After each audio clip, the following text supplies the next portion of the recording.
Granny Brigade would like to thank Michael Austinon, economist, and Pat Proctor, representative for District 41, and is running for Secretary of State. And before we get started this evening, if Chad wants to lead us in flag salute and prayer. We'll salute the flag first. I pledge allegiance to the flag of the United States of America and to the republic for which it stands, one nation under God, indivisible, with liberty and justice for all. And let's pray before you sit down. Lord, thank you for another beautiful day that you've given to us. I pray your blessing upon our country, upon our representatives as well. Give us wisdom and discernment in our decisions. Lord, we have several of our servicemen and servicewomen that are protecting our freedoms and our country even at this moment. And I pray your hand of protection upon them and keep them safe as they are doing a great, great job for our country. God bless this meeting tonight. Give us understanding. I pray that you'll give the speakers the words to say and that we will understand exactly what needs to be reaped from this message. In Jesus' name, amen. Amen. Before we get started, I want to make sure, if you didn't get a card and would like to have a card and a pen to write your questions down, hold your hands and Linda will get you one. Also, during the evening, we will pass a contribution basket around to help pay for our streamer and also our room. And at the end of the meeting, if any of you that are capable, if you'll please pick up your chair and we'll bring the rack around and put that in. And our next meeting will be April the 21st, and it will be at the Knights of Columbus Hall, and it will be Chris Kobach, our Attorney General. So you might put that on your calendar. And Tina, do you have anything else? After Pat and Michael get done talking, we'll open it up for questioning and answering. Well, first of all, thank you for having me tonight. I really appreciate the opportunity to talk to you. I was here exactly a week ago talking to the Saline County Republican women. So if you've heard the speech, please pretend you haven't. So my name is Pat Proctor. I serve the people of Leavenworth and Fort Leavenworth in the Kansas House. But I serve all of you as the chairman of your House Elections Committee. And the reason I'm overdressed is because I just gavelled out my last meeting of the committee as the chair of the committee, because we're done with committees and we're on to all the floor action on the bills. Politics was not my life plan. I spent 25 years in the Army, 2 tours Iraq, 1 in Afghanistan, all kinds of other beautiful garden spots. But when I was retiring from the Army, my plan was to be a professor, which I am. I teach at Wichita State in the Homeland Security program. And then I figured my wife would fill in the rest with our 2 restaurants. We have a restaurant in Manhattan, a Bontai restaurant, cooking so good I married the chef. Please check it out. And I also have one in Leavenworth, and we're actually getting ready to start a new restaurant. But a very wise man once told me that if you want to make God laugh, tell him your plans. And so while it wasn't my plan, here I am in politics. And what got me into politics, frankly, was trying to bring Leavenworth back. Like a lot of towns, we're losing population, and probably a little bit faster than most places. Because we're right on the river with Missouri, property taxes is depopulating my town. People can move 5 minutes across the river, pay less property taxes, and still be close to friends and family. And so what I went to the legislature to do was try to reverse that. And I have done some of that. I've done a lot of stuff to try to encourage investments in historic downtowns. I passed a bill, it's called the Historic Kansas Act. It's a tax credit for an alternative historic tax credit for getting those old buildings back into service. But also a lot with veterans, and I'm pretty happy to report. I got Jack Keller back there, so he'll appreciate this. We've got disabled veteran property tax out of the committee, and then we also got active duty income tax exemption out of the committee, because I want them to become Kansans while they're here, and then stay Kansans, and then stay here when they leave. And that'll be a big impact on areas like here down the road from Fort Riley, around McConnell Air Force Base, around Leavenworth. And so that's what I went to the legislature to do. When you become a legislator, they ask you what committees you want to be on. And I said what anybody from Leavenworth would say. I said, I want to be on the Military and Veterans Committee, and I want to be on the Corrections Committee, because that's what we do in Leavenworth, is military and prisons. And they put me on the Elections Committee. And I'm like, well, okay. Well, if I'm going to be on the Elections Committee, I better know everything there is to know about elections. And, hey, how are you? Good to see you. Good to see you come in the back. And so I made an appointment with the Secretary of State's office, because the Secretary of State's the Chief Elections Officer. And I spent the entire day with their elections team, just going soup to nuts through elections, everything there was to know about elections. But the whole time I was in there, my phone was just blowing up. I was just getting call after call and text after text. And I want to be rude, because how often am I going to have all these people, you know, in one room just feed my head? So I kind of set my phone down and tried to ignore the buzzing best I could. But when I was done, I remember this like it was yesterday. I stepped out there on the sidewalk in front of Memorial Hall, Capitol's across the street, you know, kind of looming in front of me. I'm getting ready to take my oath in a couple weeks. And I looked down at my phone. And the day that I'd been in there learning everything there was to learn about elections was January 6, 2021. And so while I had been in there learning everything there was to learn about elections, everything that had happened in D.C. Happened that day.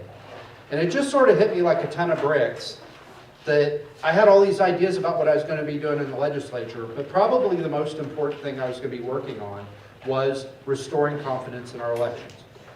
And the reason I thought that, and I want to put too fine a point on it, but I've been a lot of places in my Army career where people don't believe in the ballot box and don't believe in civil processes to solve their problems. They pick up guns and they shoot each other, and that's how they solve their problems.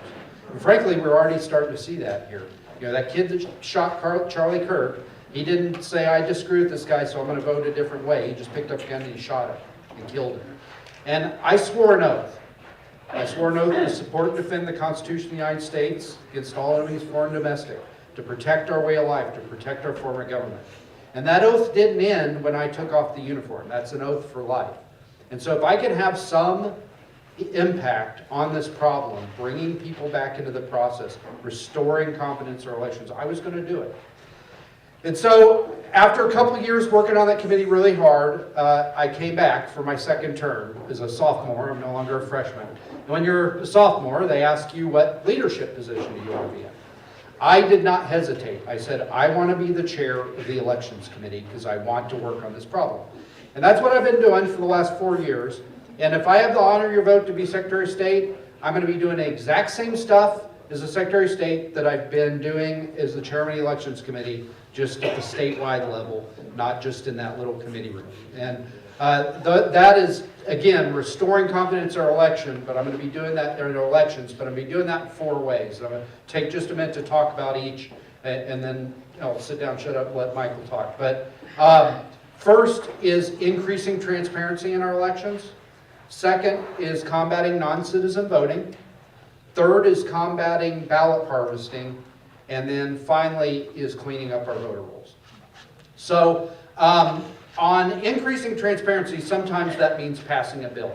And we've passed a lot of great transparency bills over my time in the legislature, and we're working on a few more now. Doing away with ranked choice voting, because a method of vote counting that requires a 2-page explainer is not transparent. It's whatever the opposite of transparent is. Repealing the 3-day grace period so we don't keep taking ballots for days after the election. Election day is again election day in the state of Kansas. Another one is, you know, we do these bond and these sales tax elections sometimes vote by mail, where we just send everybody a ballot, right? Well, we've got a lot of people on the voter rolls that either aren't alive or don't live in Kansas anymore, and I don't think we should be sending live ballots to people if we don't know that they're there and they didn't ask for the ballot. So we passed a bill this year to repeal that. I'm hoping that we'll have success over the next few weeks getting it through the Senate and getting it into law. But sometimes increasing transparency isn't about passing a bill. Sometimes increasing transparency is about having a conversation. Because for the last 6 years, we have not been having a conversation about elections. We've been shouting at each other about elections. We've been calling each other names over elections, but we have not been talking to each other and listening to each other.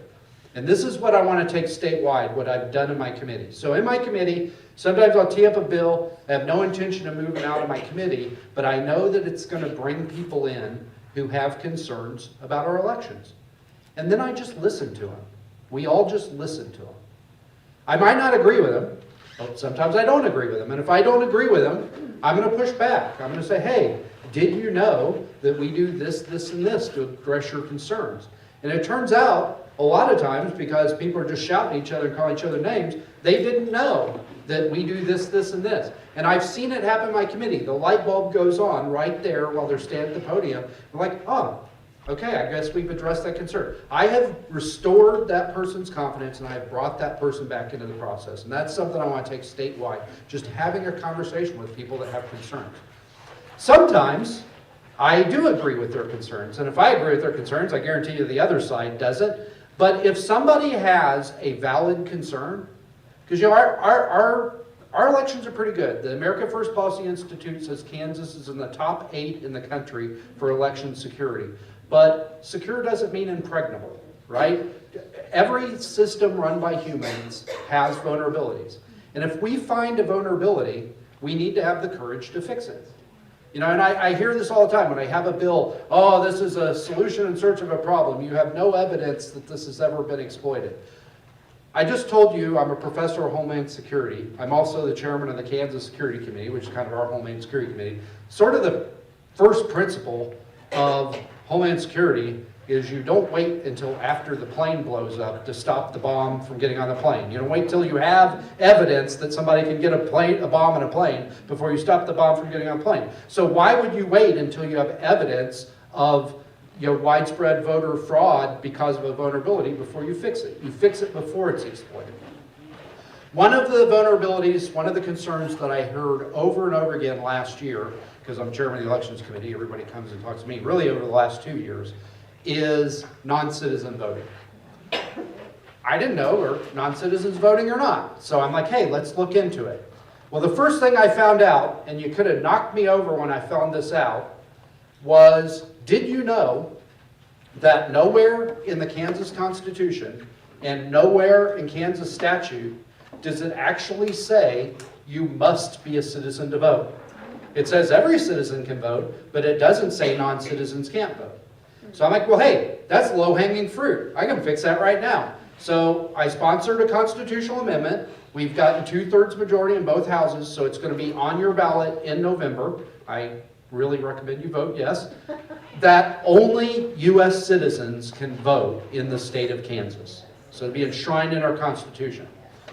But if you pass a law and you don't enforce a law, it's not a law. It's wishful thinking. So you need a way to enforce the law. And so something I did last year, I did a little more digging, and a lot of people don't know this, but you know that little gold star on your driver's license that says it's a real ID? That doesn't mean you're a citizen. And a lot of people think, oh, I have a real ID, I'm a citizen. No. Real ID just means that you proved who you are, who you say you are, with a birth certificate or a passport, and if you're not a citizen, you prove that you're in the country legally. Now, legally could mean I've been in the country for 10 years, I have a green card, or legally could mean that 3 years ago, I downloaded the CBP1 app in Guatemala, and I filled it out, and they put me on Biden Air, and now I live in Garden City. Both of those are in the country legally, for now. I think the second one of those would revoke their temporary status in the back. But right now, that's legal, so they get a real ID. And the National Voter Registration Act, which is a national law that did some good things, it also made every state a motor voter state. So that means that at the DMV, when you get a driver's license, they ask you, do you want to register to vote? Well, it has happened. I met a guy in Hayes. He was a Canadian citizen, and Canadian or Australian, when he first came to the United States. He was a legal immigrant to the United States, got a green card, and he went to get a driver's license, and the lady, she gives driver's license all day, 500 times a day, she asks, do you want to register to vote? And so after he gave her a Canadian passport, his green card, she asked him, do you want to register to vote? Well, he speaks English, so he's like, I can't do that. But imagine some guy from Nicaragua who's, doing some work here. He's here legally. He's just trying to get his driver's license, and he's just saying C to everything that they ask, and he gets asked to register to vote, and he gets registered to vote. This is not a hypothetical, because in 2024, the Secretary of State was it's about 6 times over the last 15 years, successive Secretary of State have been able to get the DMV to give them a list of non-citizens with driver's licenses. The last time was 2024, right after the election. They scrubbed the voter rolls against this list, and they found 80 non-citizens on the voter rolls. And they think 20 of them voted. And one of them, you may have heard of in the news, he's the mayor of Coldwater, Kansas, and he's allegedly been voting as a non-citizen for 29 years. So this is not a hypothetical. And when we were trying to do stuff about it on the floor, the Democrats were wailing and gnashing teeth, and oh my God, they used to say this never happens, but now that we're indicting people, they're like, this is exceedingly rare. This hardly ever happens. How many times is too many? Every single vote cast by a non-citizen cancels out the vote of some valid American citizen voter. So I think one's too many, and I think it's worth checking. And so last year we passed a law, every 3 months the DMV must send a list of all the non-citizens with driver's licenses to the Secretary of State's office so they can scrub the rolls. A couple of things we're working on this year that probably won't happen because a lot of legislators don't like to vote on election laws in election years, but they'll be on my legislative agenda to get done. The first one is citizenship on the driver's license. Because we're also a voter ID state, and that last line of defense is that poll worker who takes that driver's license. And I think the driver's license would say, if I could figure out how to put it in neon on the license, I would. If you're a non-citizen, it should say a neon non-citizen. So she can say, I'm sorry, you can't vote. And if that person became naturalized afterwards, they give him a provisional ballot, and he just has to come into the clerk and show his naturalization certificate or his U.S. passport, and then they'll count his vote. But if they shouldn't be counting his vote if he's a non-citizen, and they have to know in order to do that. Something else that we're working on, I talked about the National Voter Registration Act making every state a motor voter state. Well, what a lot of people don't know is it also made us the food stamp voter state, the welfare voter state, and the Medicaid voter state. Because the NVRA doesn't just say that the DMV has to ask you, do you want to register to vote? It also says Medicaid office, food stamp office, welfare office, you have to ask people if they want to register to vote. And so this year we've got a bill in the committee. If it doesn't pass, which it may not, it'll be on my legislative agenda, so when we have a Republican governor, we don't have to worry about a veto, is the food stamp office, the welfare office, the Medicaid office also have to send a list of non-citizens to the Secretary of State so we can make sure that they're not putting people on the voter rolls. I can talk about this for days, so I'm going to move on, but if you have any questions, I'd love to answer them. The other thing I've been working on is combating ballot harvesting. So I don't know how it is here, but in Leavenworth, I'm in one of the most contended Republican districts in the state. I'm the first Republican reelected in my district since 1994, and I just did the three-peat. So every year I am a nationally targeted seat, because the National Democrats are trying to break the supermajority so that the Democrat governor can have her way with us, right? And so every year I'm nationally targeted. And what that looks like on the ground is these big, huge nonprofits that are awash in money, and I'll talk about why they're awash in money in a second. They use AI and big data, and they look through my voter rolls for my district, and they find voters who never vote, but if they did vote, they'd probably vote Democrat. And then they just start mailing them ballot requests, mail-in ballot requests, one after another, pre-filled out with all their information. So all they have to do is sign, put a stamp on it, and put it in the mailbox. And they just keep sending them over and over and over again till that voter gets sick of getting them, and then they send one in.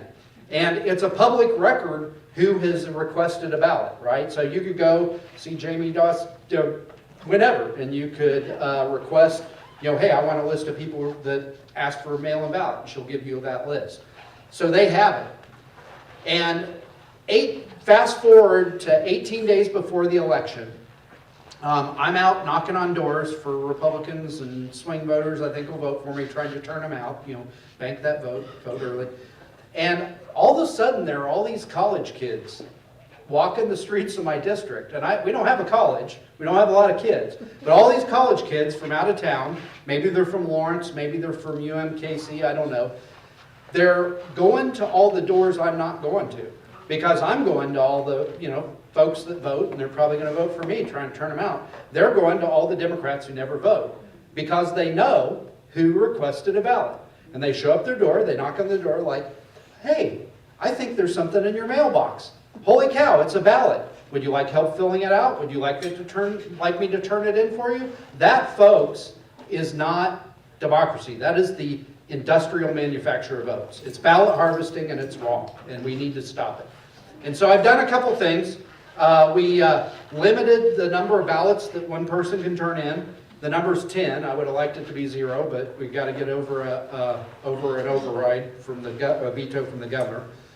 We also require signature verification. So that voter has to sign, and then the clerk has to look and say, yes, that's their signature. And if it's not, they have to cure it. They have to go talk to the voter. And then the final thing is outlawing those pre-filled out ballot requests. So they can't send those pre-filled out ballot requests. And that is enjoined in court because they sued on it. As a matter of fact, every law we pass, they sue us to try to keep ballot harvesting legal. And so I got to thinking, I'm like, how are they getting all the money to sue us on all these laws? So I did a little more digging. And there was a loophole in our law. So I'm running for Secretary of State. If I'm running for dog catcher, state rep, President of the United States, there's a federal law that says I cannot take 1 cent of foreign money from a foreign national. But if I'm campaigning for or against a constitutional amendment, like say, value them both, or judicial selection, I can take as much foreign money as I want. There's no law against it. And so they hate when I call them this, so I call them this all the time, the axis of ballot harvesting. The ACLU, League of Women Voters, this group called Loud Light, this group called Appleseed Coalition, they get millions and millions and millions of dollars from these foreign sources. They use it to campaign for the constitutional amendment, but they also use it to ballot harvest. And the reason I know is because we dug into the ACLU. So during the value them both debate, at the ACLU, they were hiding behind this name, Kansans for Constitutional Freedom. They spent $11 million on the Vote No campaign. I'm sure there's more, but what I was able to find is 1.6 million of those $11 million came from one guy. He's from Switzerland. His name is Hans-Jörg Wyss, and he invests in these constitutional amendment campaigns because, to quote him, I'm trying to turn red states blue by rewriting their constitution. And these organizations are taking this guy's money. I don't know about you, but I don't think that some Swiss billionaire should be writing our constitution. So I passed a law, and the law says that if you're campaigning for or against a constitutional amendment, you can't take any foreign money. And I know I hit them where it hurts because they're suing me on that law too. But I know I hit them where it hurts. So I could talk about this one all day too, so please, if you have more questions, I'll be happy to answer them. But I want to talk really quickly about the last thing, which is our voter rolls. So I've been all over the state meeting with clerks and election commissioners. I've been here to see Jamie. I've been small counties, down in Seward and even smaller, out in Grant County, Ulysses, and I've also been to the big 4, big 5 counties, and they're all great people. I haven't seen anybody who's like, I don't really care about elections, whatever happens, happens, They're very conscientious. They're working their tails off. And they're working their tails off on cleaning up our voter rolls. But they're only allowed to do what we tell them they can do in statute. And by the way, the National Voter Registration Act, in addition to making every state a welfare voter state and a food stamp voter state, a Medicaid voter state, it also limits who you can take off the voter rolls. And so it's capped how we can do stuff. So we got to work around that federal law.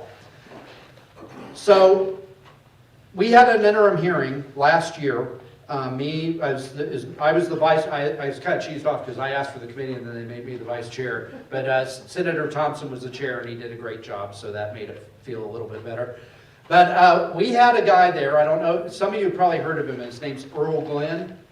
He has a Substack called Watchdog Substack. He's a data nut. He's also on the board, or he's on the commission of the Public Disclosure Commission, which used to be the Ethics Commission, so he does that too. But he came in to testify about public disclosure because we were like trying to plug some holes with like how Act Blue was cheating by hiding donations under other people's names without their knowledge, which has this goofy name Smurfing, but we could talk about that if you got any questions. But he showed us a slide that I think sums this up perfectly. He took the census data and the voter rolls, and he divided it up by age group. And he overlaid the voter rolls, the people registered to vote, numbers registered to vote, over the census numbers. And it shows there are more people registered to vote in the state of Kansas who are 65 years or older than there are humans alive in the state of Kansas 65 years or older. And it's not that the clerks are doing a bad job. They're doing a great job with the tools we give them. So we have to give them more tools. And so a couple things that I've done on this. The first thing is on people who move out of the state. My second year in the legislature, I passed a law that says if you've had no voting activity for 2 even year elections, the clerks can send a mailer to you. And if that mailer comes back undeliverable or doesn't come back at all, it starts a clock to take you up the voter rolls in the subsequent 2 elections. I'd like to do it immediately, but MVRA won't let us do that. Another thing that we did was to try to find and remove deceased voters. So before we passed this law last year, there were only 3 things that clerks could use as evidence to take somebody up the voter rolls. If the Social Security Administration told Secretary of State's office this person's dead, they could take him off the voter rolls. But I don't know if you've been watching Elon Musk and Doge, there's like 120-year-old people getting Social Security. So that's not the best source of information. Another source of information that they're allowed to use is the Kansas Department of Health and Environment. If they issue a death certificate for somebody, they send out a list to the Secretary of State and it gets divided up by counties and they can take them off the voter rolls. However, if you move to Kansas, or to Missouri, or you move to Nebraska out of Kansas to go to a nursing home or whatever, and you should pass away there, the Department of Health and Environment doesn't issue a death certificate for you because you didn't die in Kansas. The third kind of piece of evidence they could use was obituaries. So the obituaries in the newspaper. So if somebody had an obituary in the newspaper, they could take them off the voter rolls. And they're doing all these things, but a lot of people don't put obituaries in the newspaper anymore. A lot of people don't even get the newspaper anymore. So we added a 4th way, which is online obituaries, because a lot of a lot of funeral homes, as a service, when you pass away, they do a online obituary so that they can take you off the voter rolls. But I want to add a whole bunch of other ways. I think if you die, the clerk should be like, shut up about it, I know, because they get like 5 different ways that they're told. And one thing I'd like to, let me put it like this. Who are the 2 groups of people that are going to know before anybody else that you're dead? Your family and the credit card company and bank, because they don't want to loan you more money, right? So your family. I was out in Liberal, Kansas the other day, and I was on this morning radio show, and one of the hosts was a former county commissioner. And he said, and I've heard this all over the state, my wife's been passed away for 3 years, and she's still on the voter rolls, and I can't get her off the voter rolls. Because there's not like a good mechanism. He can go tell the clerk, but the clerk isn't authorized to just take them off the voter rolls. Why? I think, and we've got to build this year that I'm hoping we can get across the line, that if your mom, your dad, your grandma, your grandpa, your son, your daughter, God forbid, should pass away, you should be able to go into the clerk's office, fill out a piece of paper, have it notarized, sworn statement, and then they just take them off the voter rolls.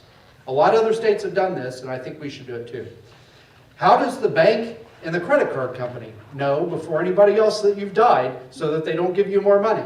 Well, these credit rating agencies are very, very good at doing this, what I'm talking about, scouring all the records to make sure that dead people don't get loans. Because if a dead person gets a loan because the credit rating agency's wrong, they're getting sued by the bank and they're going to owe them money. So they're very motivated to make sure that they know who's dead and alive.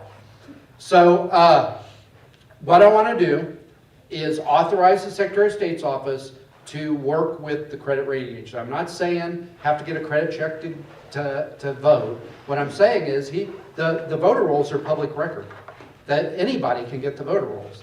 And so he should be able to send the voter roll to the credit rating agency and say, hey, who on this list is dead? And if they say this person, this person, this person are dead, of course he needs to do a little due diligence to make sure they're dead, but he should be able to take them off the voter rolls through the clerks. So I could talk about this one all day too, but I'll just end with the moving, another thing I want to do. So imagine you should lose your mind and move to Nebraska. I don't know why anybody would do that, but let's say you just one day a wire broke in there and you moved to Nebraska. And you go and you get a driver's license in Nebraska. The DMV in Nebraska sends an electronic message to the DMV in Kansas to say, hey, this person got a driver's license in Nebraska, cancel their driver's license, because you can only have a driver's license in one state. You know what else you can only do in one state? Vote. So why doesn't the Kansas DMV then provide a list to the Secretary of State office of, hey, these are all the people who have moved, so we can also take them off the voter rolls? Well, because it's not in statute, and they're not going to do it if we don't make it. So I'm trying to get it in statute this year. If not, it'll be on my legislative agenda. I'll be doing a Secretary of State. Okay, I'm, as you can tell, pretty passionate about this topic. I'll stop there and then let Michael talk, and then if you have more questions on anything that I talked about, please. The problem's not getting me to talk about it, it's getting me to shut up. But I'll end with this. We take for granted what we have in this country. There has never been a nation in the history of the planet Earth, there's never been a nation like the United States. I'm a historian, I'm sorry, you're going to get a history lesson here. But before 1776, a nation meant a bunch of people who were the same ethnicity, they spoke the same language, and they had the same religion. And if you looked different, or you prayed different, or you spoke different, you were from that other nation over there across the river, and maybe we were at war with you over one of those three things, right? This is the first nation on earth in the history of mankind, all of human history. There's never been a nation where you're not a part of the nation because of how you look, how you talk, how you pray.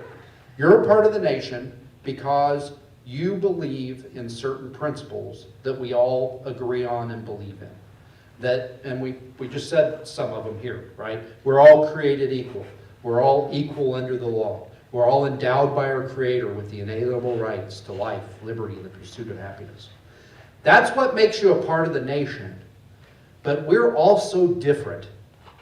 We're just so different that the only thing that holds us together is we have this social contract.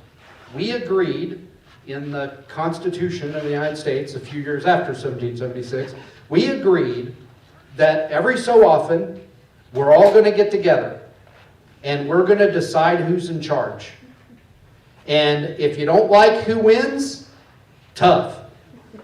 You can fire him at the next election, but that's who's in charge. And we're all going to agree to results. That's what keeps us from all flying apart. That we all have confidence. That's the system we're going to use, and that system works. And if we lose confidence in that system, we are going to fly apart. You're already seeing it. I mean, not just Charlie Kirk. People in the streets attacking law enforcement, trying to enforce the law because they don't agree with the guy in charge. You know, people burning down buildings and all the craziness that's going on in the world. Like I said, I swore an oath. I swore an oath that I was going to support and defend that contract, that social contract, and the things that we all believe in. And that's why I'm standing up here today. And I'll tell you, we've got a kind of historic opportunity here. You know, we're all friends here. Let's be honest. There are a lot more people on our side of the aisle than on the other side of the aisle that have lost faith in our elections. But our guy just won. 2024, our guy won. Amen. And a lot of those people that had lost faith, they're open to the idea now. Hey, you know, maybe they're not all rigged, or maybe, you know, maybe this isn't all bad. What we need right now in the Secretary of State's office and the Chief Election Officer's office is somebody who's focused on bringing them back, who's willing to go where they are and talk to them, who knows elections cold so that he can have those conversations with them and can bring them back into the process and restore confidence in our elections across the state. I humbly submit that I'm that person, and I'd be honored to have your vote to be your next Secretary of State. Thank you.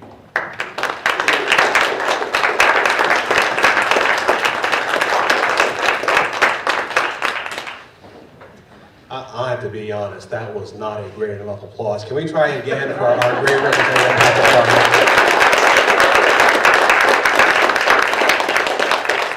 No, he really is one of the good ones. Well, I can't follow that. I'm going to be quite honest with you. You saw on our presentation today that I'm supposed to speak about America and how great it is that we are celebrating our 250th birthday. Right, 1776. I was not around for the 200th, so I'm really excited for the 250th. And I want to talk about this topic as those who don't know who I am. My name is Michael Austinon. I'm an economist by trade. I usually talk about budgets or taxations or particular aspects of economic policy. But I wanted to talk about this particular subject because I heard a really interesting story, and I wanted to share it with you. Once upon a time, there was a gentleman walking in the woods, and he was an atheist. Now, as he was walking in the woods, unbeknownst to him, a bear charged out from behind a tree, looked at him, started roaring, showing its teeth, then started lunging at him. But before the bear could attack this atheist, the bear stopped in midair. In fact, everything stopped in midair. The birds were not singing, the wind stopped moving, the trees stopped swaying, and then soon a light shined from above. And that light had a voice with it. It said, "Atheist, you have denied me your entire life, but if you believe in me now, I will save you." The atheist knew who was speaking to him, but he said, I can't believe you are God. I can't believe that there's such a thing as a higher power. No, this can't be true. Otherwise, my whole life, everything I've told myself would be a lie. The voice said again, "Believe in me, and I will save you." The atheist thought long and he thought hard, but ultimately he said, "I can't do it. I cannot believe in the higher power." Soon the light above him started fading. But before it completely went out, the atheist said, "Hold on, wait. If you can't make me a Christian, can you at least make the bear a Christian?"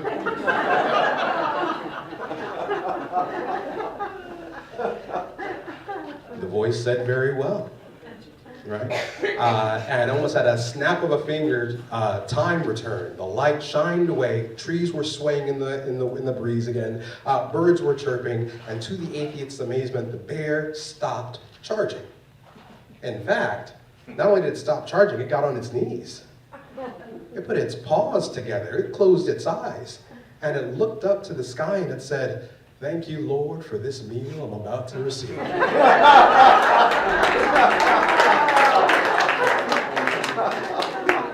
Now, what does that have to do with America's 250th birthday? Well, let me ask you this. The bear became a believer, didn't he? But he was still a bear. His nature did not change. I bring this story up to you because as we celebrate America's 250th anniversary, there's something intrinsic about us as human beings. Yes, we understand the principles of freedom. Yes, we understand that we have inalienable rights from our Creator. But we are human beings.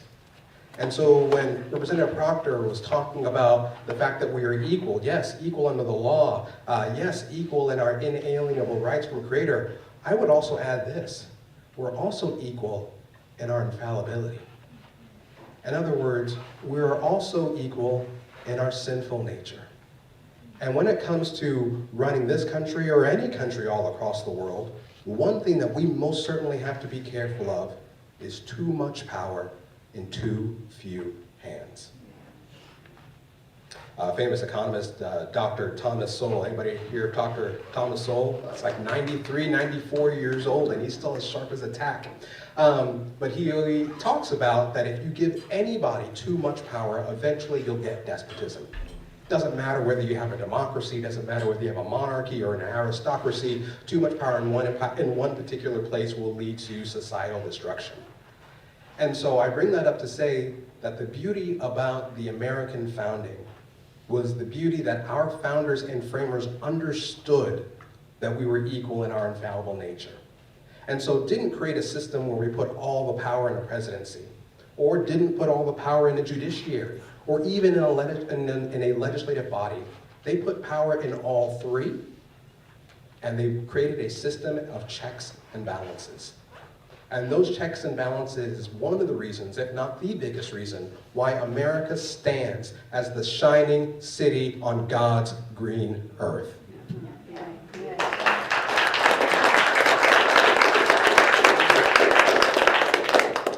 But over time, as you can imagine, we can sometimes get complacent.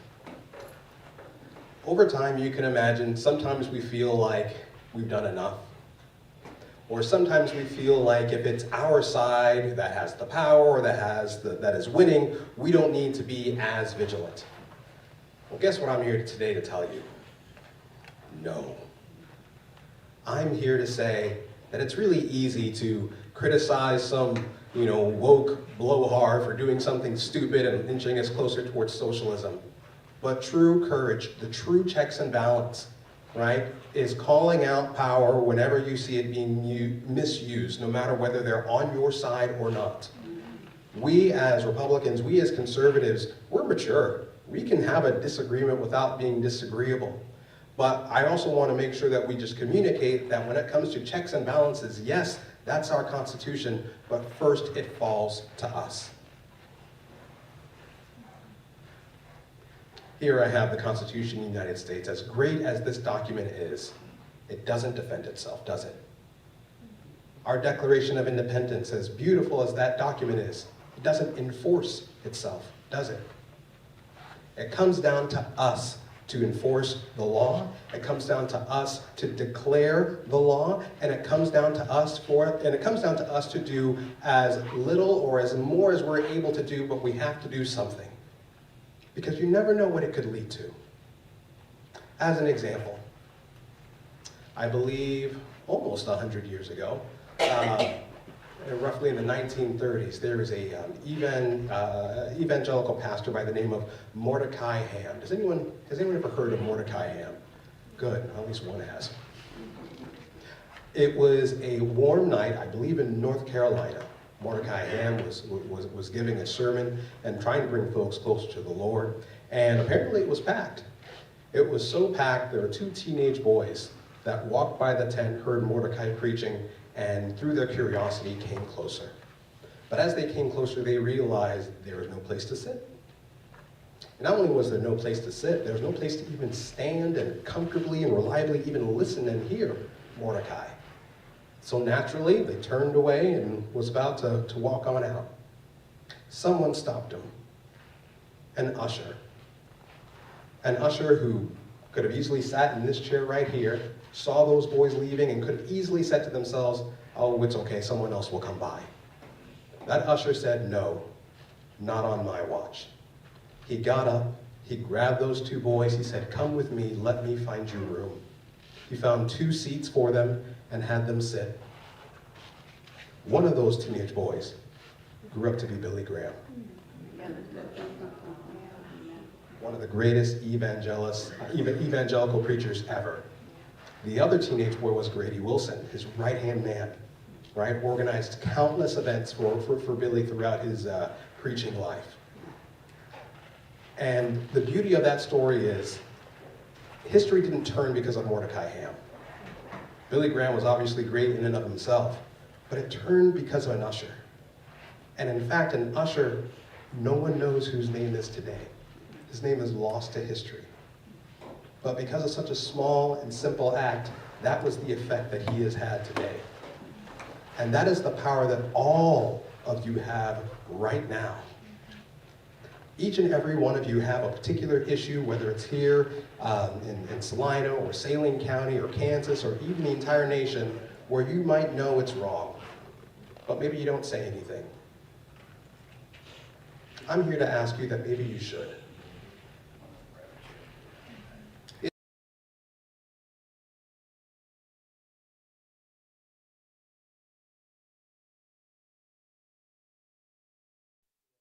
Stamp of approval, maybe you should say something, because maybe you wouldn't be the first who thought of it. If you are noticing that votes are razor thin, and you're wondering whether your state rep or your state senator is going to vote the right way, give them a call, give her a call, give them an email, contact them. Let them know how you feel. Don't assume that they already know. They may not. The fact is that this beauty of a constitution that we have, this beauty of a country, rests on you. And due to your actions, it will either succeed or it will fail and perish. Now, if you want, we can talk about policies until the cows come home. You know, I'd love to give you guys the latest update on either state budgets. Apparently, my favorite topic talking about is star bonds nowadays. Or we can talk about property taxes or income taxes or anything of the sort. I'm here for it all day, anytime, any place, anywhere. But I really wanted to leave that with you today. We are the shining city of the hill. We are the first line of defense, and it is up to us to say, not on our watch.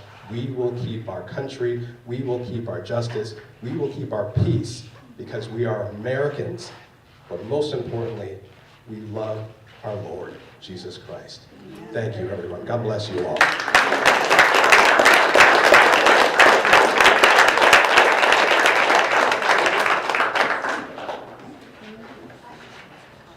They should be coming around with a basket for your questions. If you've written down any questions, or if you heard something tonight that you perhaps have a question about, take advantage of these two voices that are up here and befuddle them. Is that a word? It is today. While they're collecting some, we have some that just came in, so I'll go ahead and get started. This is for Representative Proctor. How do you feel about going back to paper ballots?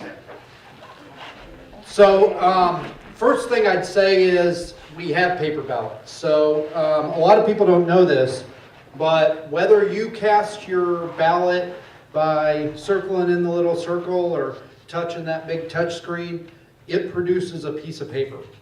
And then you, the voter, have to go to that machine and put that thing in the machine, and it gets counted, right?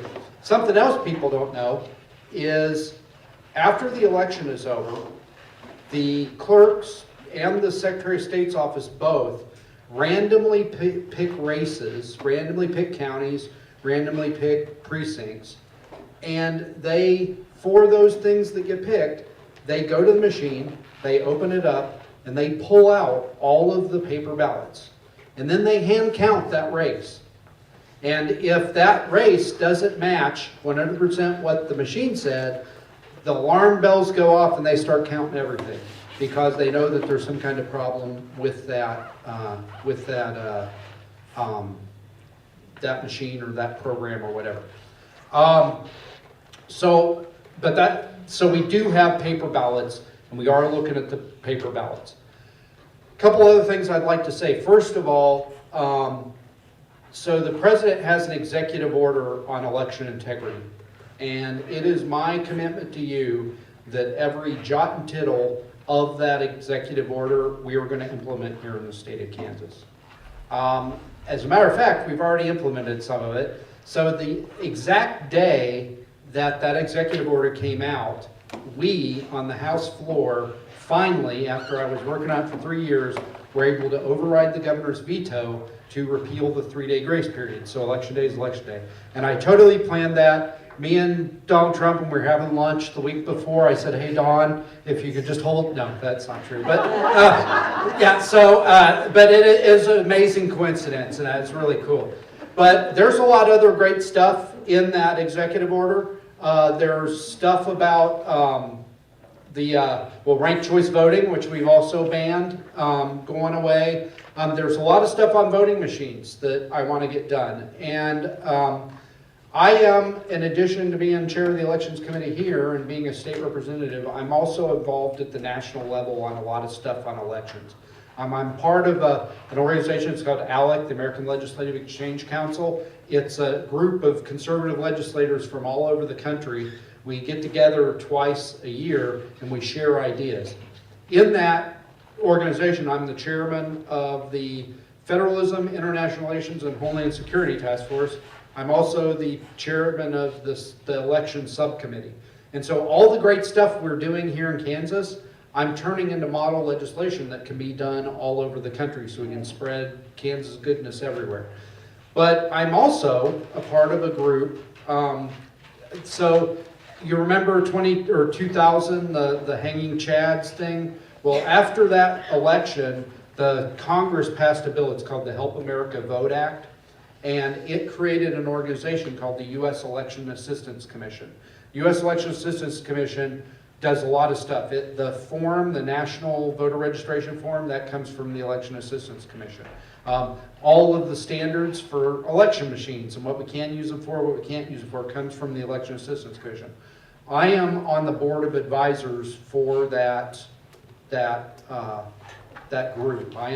It's an appointed position, a federal position. I'm on that board of advisors. And it's evenly split, the way that the law is written, it's evenly split, Republicans and Democrats, but I'm way louder than any Democrat on that committee. So me and a group of conservative board members are screaming loud, because most of the things in the president's executive order require the Election Assistance Commission to do something, to do at the national level.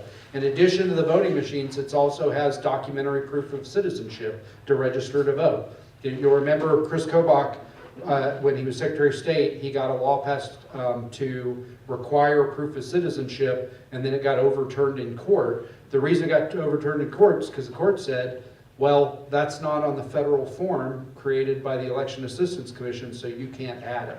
Well, if we can fix the Election Assistance Commission, which is one of the things in that executive order, then we can do this nationally, and we can do proof of citizenship. The reason we're having to do all that stuff on the back end that I talked about to clean up our voter rolls after they get on there is because we can't do proof of citizenship on the front end. And so I'm trying to fix that at the national level. But bottom line, everything in that executive order is going to happen here in Kansas, or I'm going to die trying. There are a couple of questions here regarding this. I'm going to combine two of them. How are we securing the borders of Kansas against drugs and sex trafficking? And is Kansas deporting illegals at a significant rate now? Yeah. So first of all, I'd like to protect the borders of Kansas from Oklahoma, but no. Sorry, I had to say that. In addition to being the chairman of the Elections Committee, I'm also the chairman of the Joint Kansas Security Committee, which is a committee that meets between the Congress between the Senate and the House to do policy on security. And two big things that we are constantly talking about is human trafficking and fentanyl. Try to get through this without getting emotional, but we have a terrible fentanyl problem in Leavenworth. Across the state, but in Leavenworth, I mean, it really hits home for me. We have about, depends on the year, between 30 and 50 overdoses, and about a dozen of those are fatalities every year. And the fentanyl's getting worse. We had this last committee hearing, Joint Security Committee hearing, we had the KBI, we actually did it at the KBI lab at Washburn. We had KBI there and the state troopers. They told us that they are seizing across the state enough fentanyl to kill every man, woman, and child in the state of Kansas 5 times over. And that's what they're seizing. So imagine what's out there on the streets right now. I'm shocked that our overdose numbers aren't worse. I've been doing a lot of stuff in the legislature on this. Last year, or 3 years ago, I passed an expansion of the Good Samaritan law, so that, what's happening is, 4 guys are doing drugs, and they're usually, they don't know they're doing fentanyl. They think they're taking an Oxycontin, or they think they're taking a Percocet, and it's actually fentanyl. And one of them takes it and they overdose, and the rest of them just split because they don't want to get in trouble. Well, this Good Samaritan law says if you call the police and you call paramedics and you stay on the scene, we're not going to arrest you for your pill, because we want that person to have a second chance. Some other stuff we've done. Last year I removed all the barriers for police to carry naloxone, because our laws were old. They just hadn't kept up with fentanyl. So there were all these barriers to law enforcement carrying naloxone. And a lot of them were doing it anyways, because the need is the need. But you're supposed to, has to be administered by a doctor. There's all these weird things. Naloxone's Narcan. It's like if somebody ODs, just shoot it in their nose, and it counteracts the effects of fentanyl and saves them. This year I've got 2 bills. One of them, once the police did it, once the police got it, they said, well, this stuff has an expiration date of 3 years, and so it's really expensive. We got to keep replacing the stock. Well, I did some research, and it turns out this crap lasts forever. There are studies where people took 30-year-old Narcan and it saved their life. So it lasts forever. So it basically allows them to ignore the expiration date. But this is my biggest push, and I'm going to fight like the third monkey trying to get on the ark to get this passed. Naloxone, Narcan in our schools. So if there's an OD in the schools, because it's happening, you're just not hearing about it.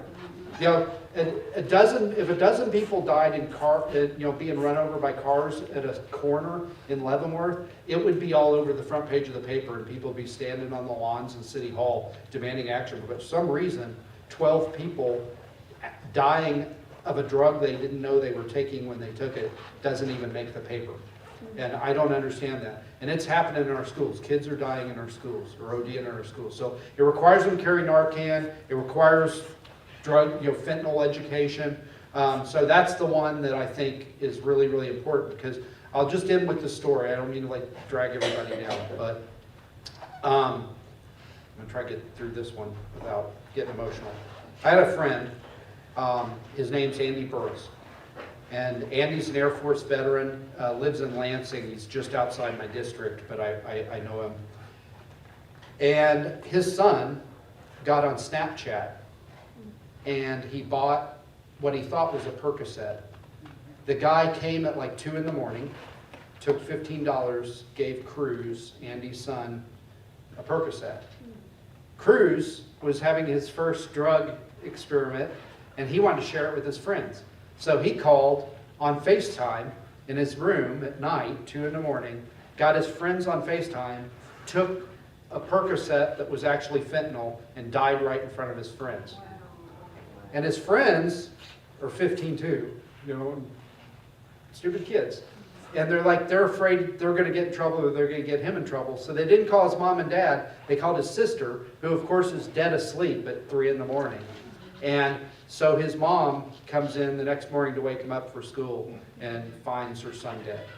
That story is, there's 2,000 people have OD'd in the state of Kansas.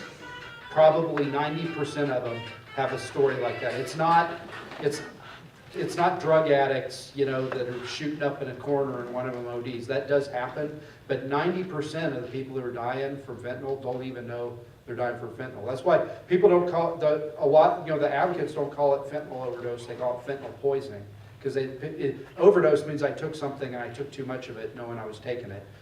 Poisoning means I took something and it had something in it I didn't know about and it killed me. So, on human trafficking, I'm sorry, I got on a tangent there. Human trafficking, we've had some great legislation. Carrie Barth and Rebecca Schmoy are two champions on this in the House. Unfortunately, Carrie Barth has moved on, but she's got a great replacement.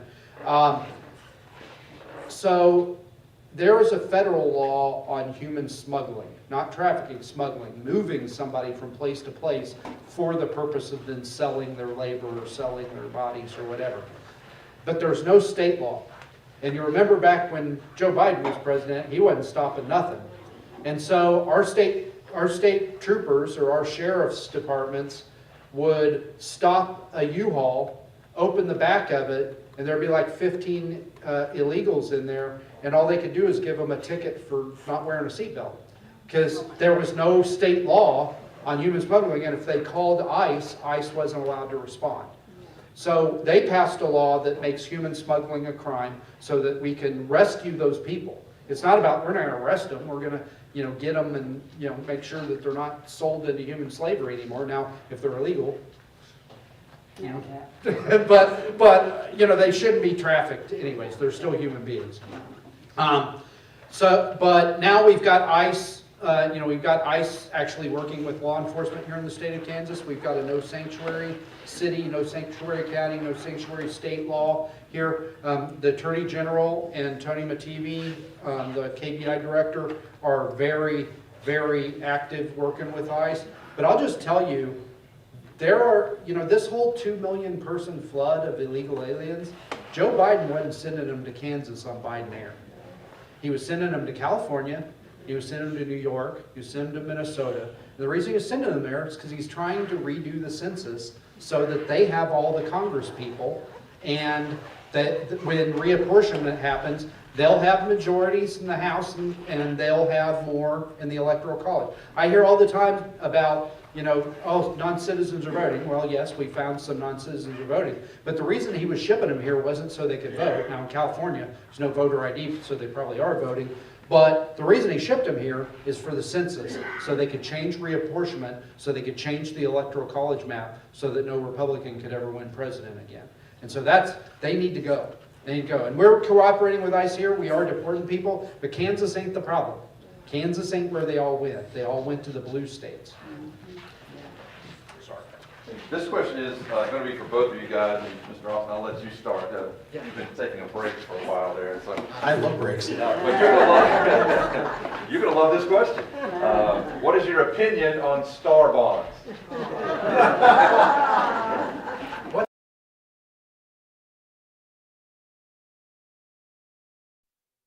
No, and that's completely fine. So a star bond is a type of economic development tool. It stands for sales tax, well, it was anticipation revenue, but now it's called sales tax and revenue bond. And just for awareness, I was chief economist for 2 Kansas governors, and I was housed in the Kansas Department of Revenue and Taxation. So the interesting thing about that is that the Kansas Department of Revenue, it was part of my job to monitor the tax revenues that were coming in to pay off these bonds. But let me backtrack and explain how this works. So effectively, a bond is issued for a particular development, effectively no different than, let's say, a school bond or maybe a bond that a municipality might do. But what's different, of course, is how that bond is paid back. Usually most bonds are general obligation bonds, right? So they'll just take in the general fund revenues and use that to pay back. But this is called sales tax revenue bonds. So in order to pay back those bonds, what they use is, I guess what they would call incremental sales tax revenues. So they develop this new building, and then let's say that building is supposed to be for retail, and as that building is now complete, they expect that people will come there and shop. And so then what they'll do is they'll say, any new sales tax revenue that comes from this new facility, we're going to use it to pay off the bond. Does everybody understand that? Is there any part that's not understood? That's effectively how it works. Now, the issue that comes about, I think, is twofold. One, of course, is the cost, and that's kind of, an issue with any bond, right? How much is this bond going to be worth, and will there be enough revenue to pay back that bond? That's always the first concern. But then the second one has to do with the type of economic development that it is. So we're hearing a lot of talk about star bonds now because it's being used to build a new Chiefs stadium here in Kansas. The issue that I have with that is fundamentally how those star bonds work. So I explained, the facility is created, people come in there and shop, and that sales tax revenue is used to pay off the bond. But me as an economist, what I ask is, well, where was that sales tax revenue before that building was built? You could easily understand that somebody maybe came in from Missouri, right? Maybe they never came to Kansas before, and they're gonna come into that area, buy a teddy bear, right? And that sales tax revenue will go and pay off the bond. I understand that. But what if you have somebody who already lives here? Where you have someone saying, I used to, buy my t-shirts at the Walmart, right? And that sales tax would go to the state. But you know what now I'm gonna do? I'm gonna buy at the Walmart that's in this new star bond development, right? That sales tax and that new star bond development doesn't go to the state, it goes to pay off the bond. But is that revenue considered new? No. The resident that stayed there was gonna make a purchase in Kansas, regardless. But now you're having economic activity diverted. So that's the economic issue that I have with star bonds. And what's very interesting is that the bigger the star bond district, the bigger that economic problem is. So as an example, not most, but a number of Kansas localities have star bonds. Some of them have failed, some of them are successful, some of them we're still waiting to get the word out. Now, the state has decided to do a new state star bond, right, only for the Chiefs Stadium. Now, if the star bond district was just the stadium itself, I probably wouldn't gripe too much because it would kind of make sense. As long as you go enter that stadium and buy something, you're going to be paying off the bond. That makes perfect sense to me. That's not what the star bond district is. The star bond district is the entire county of Wyandotte, and it covers roughly half of Johnson County. In other words, you're looking at 30 to 40, actually it's about 293 square miles of a district. Someone who lives in that area, has nothing to do with the Chiefs, is going to buy something that they need for their day-to-day expenses, day-to-day living, and that sales tax revenue will go to pay off the bond, even though it has nothing to do with the Chiefs in any way, shape, or form. Not only that, but that district that is so large, if that means anybody that purchases in that county, in Wyandotte or in Johnson County, makes a sales tax purchase, then that's revenue that's no longer going to the state. Now, usually I'm fine with the state not getting revenue because hopefully that means we can keep spending under control. But we don't keep spending under control, do we? The state budget, and the good senator back there could probably tell me about it, but the latest state budget is probably at its record level that we've seen ever. Just in 26 alone, probably roughly 5 to 6%. Did your paycheck grow 5 to 6% higher? No, but we're spending that much more. So if we're going to have an imbalance, a lack of state revenues coming into the state because of the star bond, now we have to make a choice. Are we going to raise taxes in order to cover that gap, or are we going to have to pull back services to cover that gap? It's not a Republican-Democrat issue, it's just a money issue, right? It's just a math issue. And the bigger you make that star bond, the more it's going to economically cost the state. At the same time, the bigger you build that star bond, the more, unfair it seems. Why are you making people who live on the eastern part of Wyandotte pay for a stadium that they may never use? Why are people in Johnson County going to pay for a star bond for the Chiefs headquarters? Can you buy anything at a Chiefs headquarters? I don't think you can buy anything at a Chiefs headquarters. Maybe a hat, but headquarters is management. It's not retail, so what are we even doing that for? And so it just begs more and more questions. And the fact of the matter is that the Chiefs left Missouri because Missourians had a vote and said no. Did you get a vote? No. Yes, your state rep or your state senator most certainly advocated on your behalf, but in Missouri you had an actual petition process where the people who were affected by that particular development got to say whether they wanted to keep it or not, and they said no.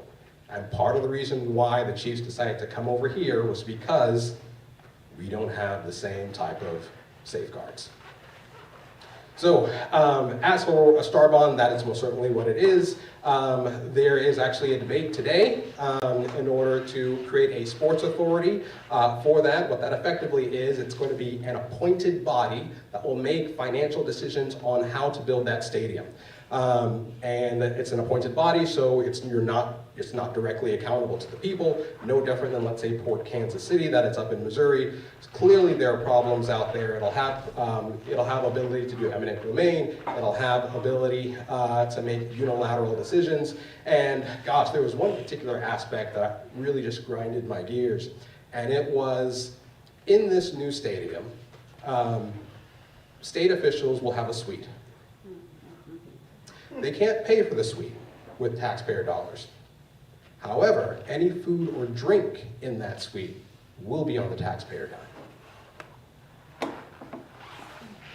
So when we're hearing arguments that no, taxpayers are not going to be fleeced, taxpayers are not going to be involved, and then I find examples like this, where yes, the amount of money is small, it's trivial, it's inconsequential. But the fact of the matter is, it brings up the question, has this deal been sold to us fairly, honestly, transparently, allowing us for the debate?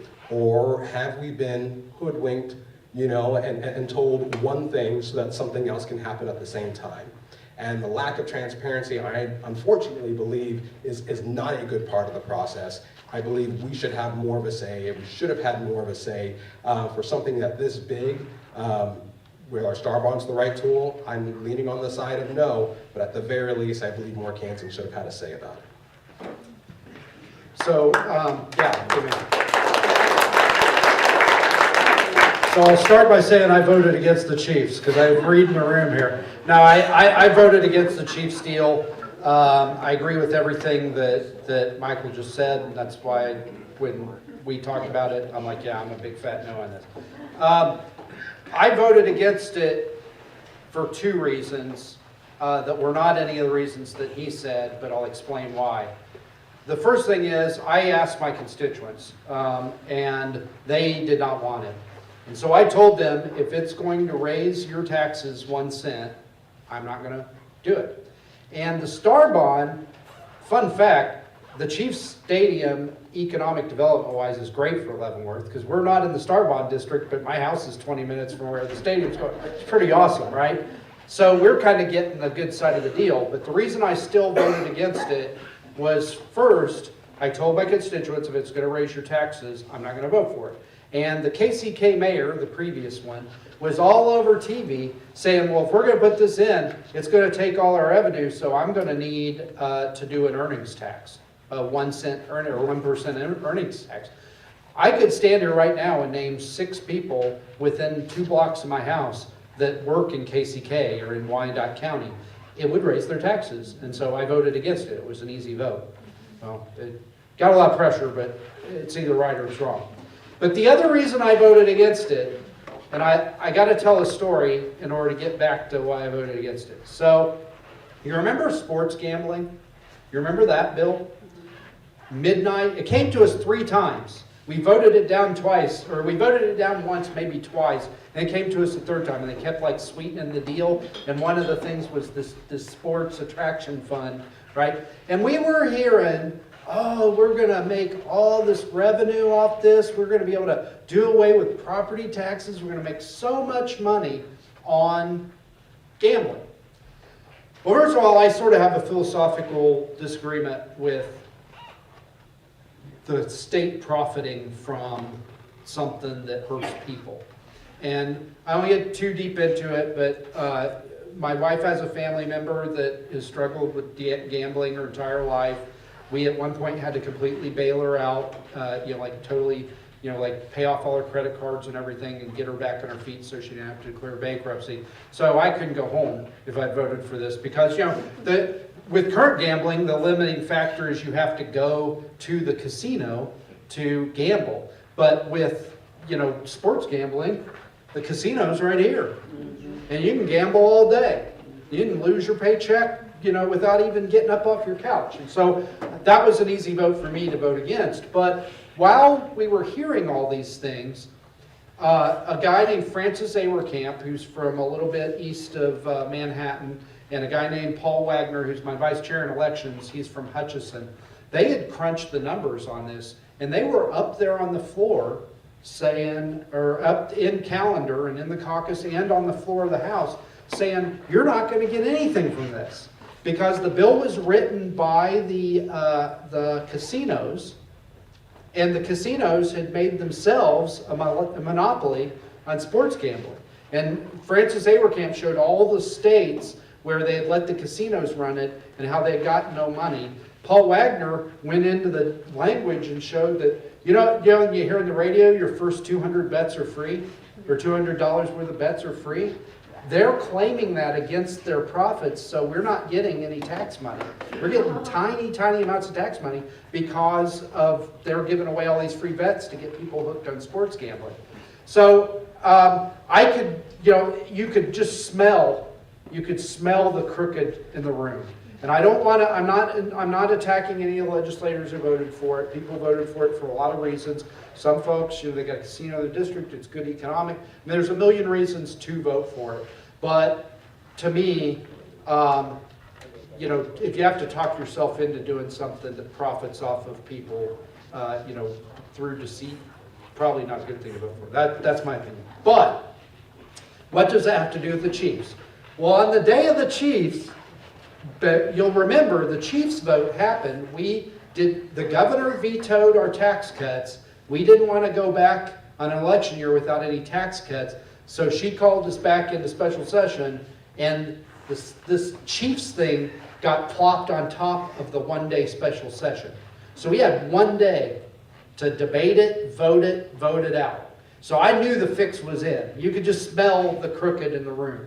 And we didn't have, because we didn't have the time we had on sports gambling. Sports gambling went on for weeks. We had a whole session on it. We had one day. So there wasn't anybody who could really crunch the numbers and dig into it and figure out what was crooked about it. But I could just smell it. Something was crooked about it. And so I voted against it. Like I said, an easy vote for me. I mean, it was easy to push the no button. I felt very good about it. The calls I was getting all day from lobbyists and from people, the lobbyists, was not fun. But doing right is always easy. Well, usually easy. So here we are, a year. The Chiefs are taking the deal, and we finally see the Star Bond District, because we didn't see. All of us in that room thought the Star Bond District, okay, a stadium sort of oval shaped. So the Star Bond District is going to be kind of this little oval next to the racetrack. Oh, no. The Star Bond District is all of Wyandotte County and half of Johnson County. All this stuff that they're not doing any development to at all. And that is how they had cranked the numbers to make that giant bond work, was they were going to steal the state's property or sales tax growth for the next umpteen years to pay off this bond. And so I could go on about this for days. I don't want to grandstand, but I've been proud to serve in the legislature, and it was really a hard decision to run for Secretary of State, because some of the best people I've ever met have been in the legislature. I had all the same preconceptions everybody had about politicians before I accidentally became one, but there are a lot of good people up there. But we spend so much of our time up there not fighting for our constituents, but trying to protect one industry from competition from another industry, or trying to pass these mega monster bills that are going to make billionaires multi-billionaires. And it's disappointing. It's disappointing. We've only got 90 days a year. I wish we spent less of those days on this stuff and more of these days on making life easier and making business easier in the state of Kansas. So, sorry. Off my soapbox. Yeah, I want to follow up on something you just said, Representative, and this is one of the questions here.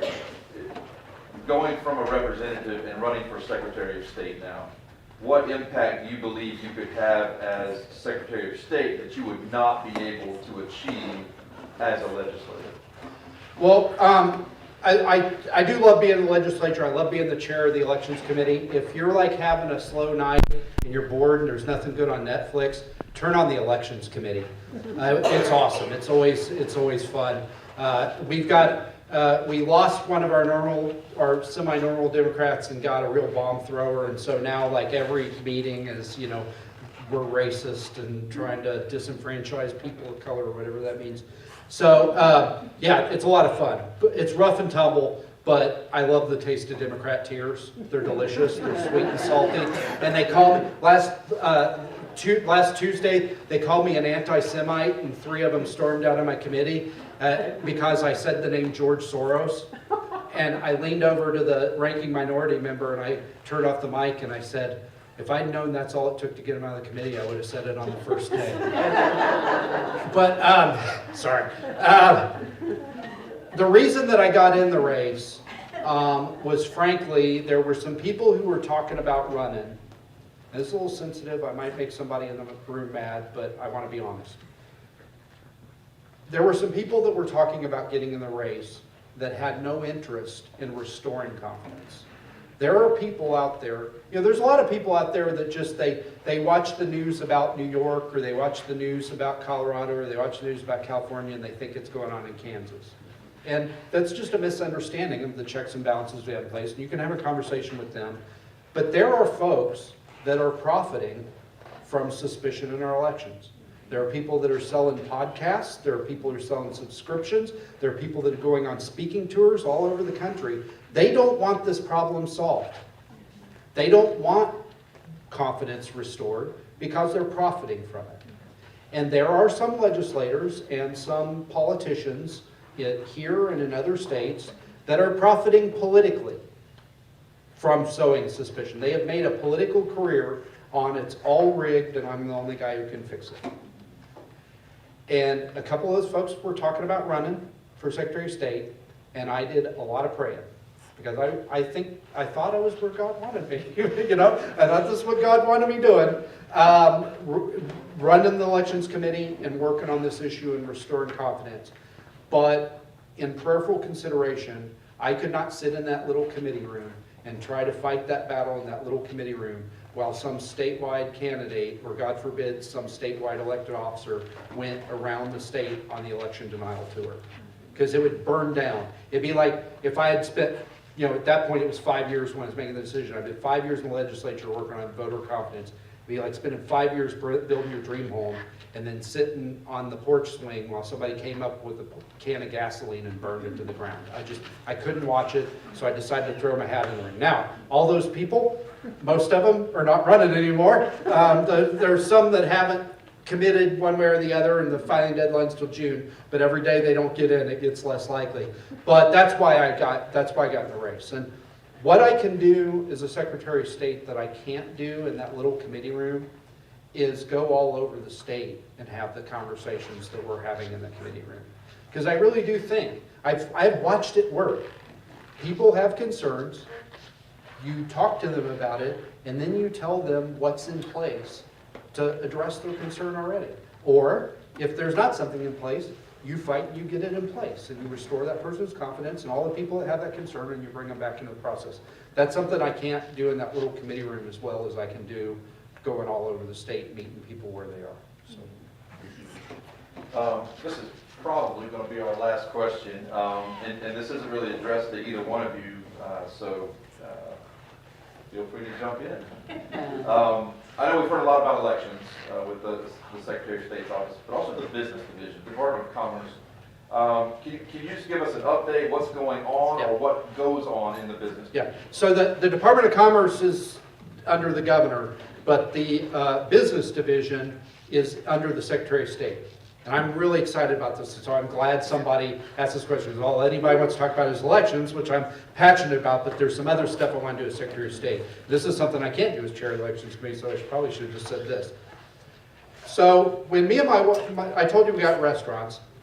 At the height of COVID, we had 4. We're back down to 2 because I couldn't find anybody to work, but we're about to go back up to 3. But we started out in this little 19-seat place in Leavenworth, about 5 blocks from the front gate of Fort Leavenworth. The way we got in the restaurant business is we were moving from Fort Irwin, California to Fort Leavenworth, and I sent my wife ahead to find a house. And after 3 days, she called and said, hey, I found a restaurant.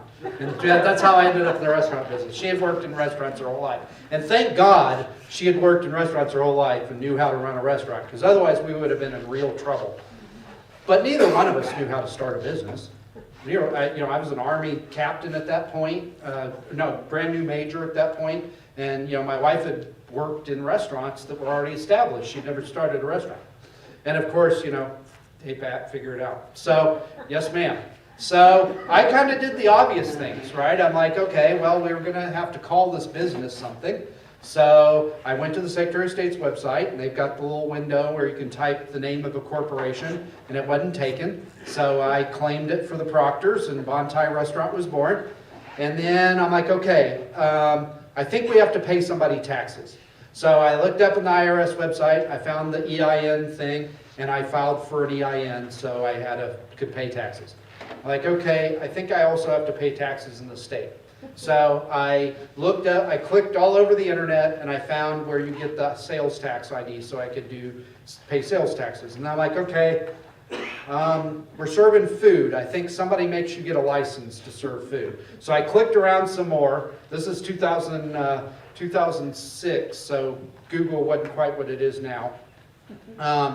But I found the Department of Agriculture where you get the food service license. I'm like, we're ready to go. So I went to my wife, we're ready to go. And she threw open the doors, and instant success. My wife's an amazing cook. And the place was packed all the time, and then we moved to a bigger place. But right after we opened, I started getting all these letters. And they're from state agencies. And like, hey, you didn't do this. Here's your fine, now do it. And just a bunch of them, like things I never thought of, because I'm an Army major, not a lawyer, restaurant owner.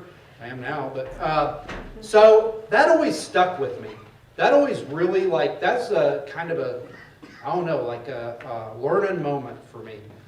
I'm of the mind that if the government's going to make you do something, it's the government's job to make sure you know that you've got to do something.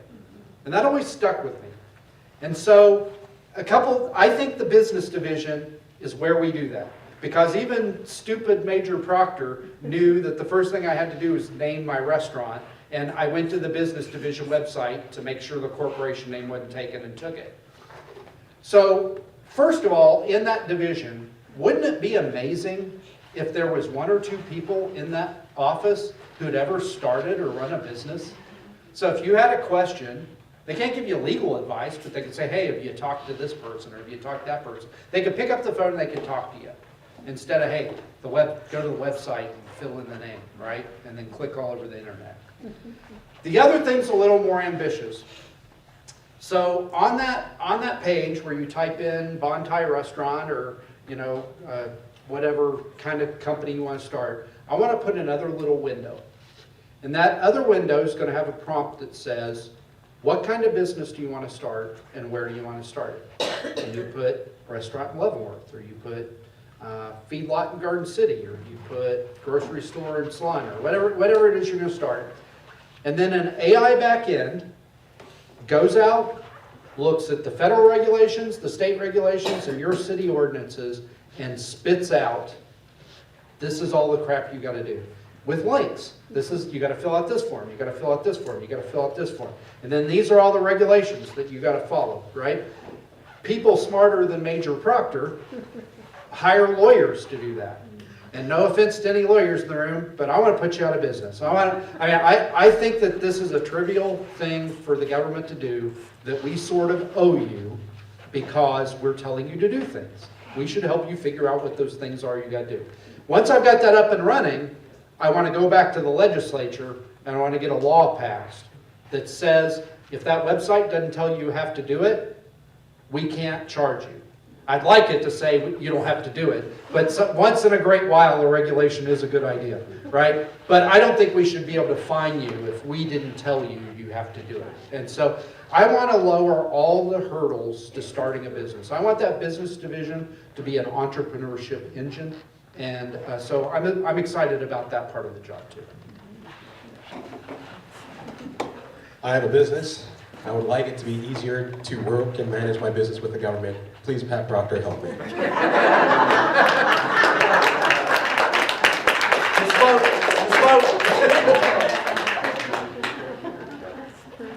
want to thank Michael and Pat for being here. I think they had a very interesting evening. I want to give them a big hand.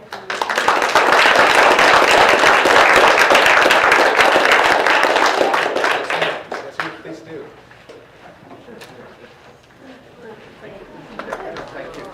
Thank you, guys. Did great.